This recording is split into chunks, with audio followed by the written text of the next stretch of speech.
आज हम शब्द रचना के अंतर्गत कुछ नए शब्दों का निर्माण करना सीखेंगे और नए शब्दों का निर्माण हम कैसे करेंगे? दानी जोड़कर। ठीक है? Yes ma'am. तो देखिए ग्रीन बोर्ड पर मैंने वृत्त के अंदर दानी लिखा है और दानी के चारों तरफ भी दानी है।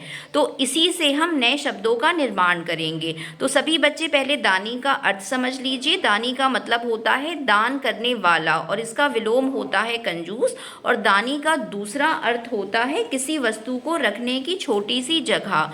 तो यहाँ पर जो भी नए शब्द बनेंगे वो किसी वस्तु को रखने की छोटी सी जगह बनेंगी। तो सभी बच्चे इसको ध्यान में रखकर शब्द बताइएगा। तो पहला शब्द हमें क्या मिलेगा? साबुनदानी। साबुनदानी। और साबुनदानी होती क्या है? साबुन को रखने की एक छोटी सी जगह या छोटी सी चीज़ जिसमें हम साबुन रखते हैं उसको हम बोलेंगे साबुनदानी। और इसी तरह से देखिए जो भी नए शब्द बनेंगे वो कोई छोटी सी चीज़ होगी जिसमें हम किसी चीज़ को रखते हैं।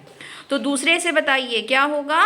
कलमदानी। कलमदानी। कलमदानी यानी कि जिसमें हम कलम रखते हैं या फिर हम पेन या पेंसिल रखते हैं तो उसको हम बोलते हैं कलमदानी।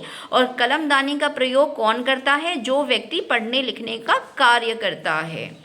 इसके बाद तीसरी दानी से क्या बन जाएगा? चूहेदानी। चूहेदानी। चूहेदानी यानी कि चूहे पकड़ने की कोई वस्तु या चीज़ तो उसको हम बोलते हैं चूहेदानी जिसमें हम चूहों को रखते हैं। ठीक है?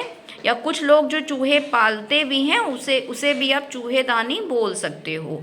उसके बाद दानी से क्या बनेगा? मच्छरदानी। मच्छरदानी। देखिए मच्छरदानी एक बहुत ही आवश्यक चीज़ है। क्यों? क्योंकि इससे हम मच्छर से अपना बचाव कर सकते हैं। बहुत लोग सोते समय मच्छरदानी का प्रयोग करते हैं। और क्यों करते हैं? ताकि हमें मच्छर ना काट सके। और मच्छरों से बहुत तरह की बीमारियां होती हैं। तो मच्छरदानी एक बहुत ही आवश्यक चीज़ है। इसके बाद अगले दानी से क्या बनेगा? सिंगारदानी। सिंगारदानी। सिंगारदानी क्या होगा? जिसमें महिलाएं अपने सजने संवरने का सामान रखती हैं क्योंकि सजने संवरने को हम बोलते हैं सिंगार। तो जिस चीज़ में हम सजने संवरने का सामान रखेंगे उसको हम बोलेंगे सिंगारदानी। इसके बाद अगले दानी से क्या बनेगा? सुरमेदानी। सुरमेदानी क्या होगा?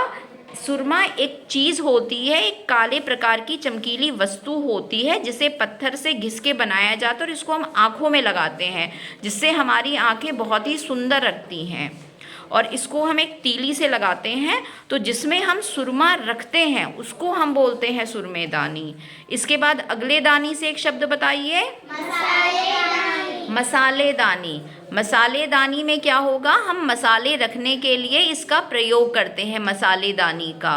तो मसालेदानी में हम बहुत तरह के मसाले रखते हैं और मसाले का प्रयोग हम किस में करते हैं? सब्जी बनाने में करते हैं। ठीक है?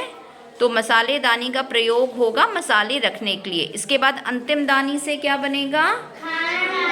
खानदानी। खानदानी यानी कि जिससे हमें किसी के खानदान का पता चले तो उसको हम बोलते हैं खानदानी कि वो कौन से खानदान का है।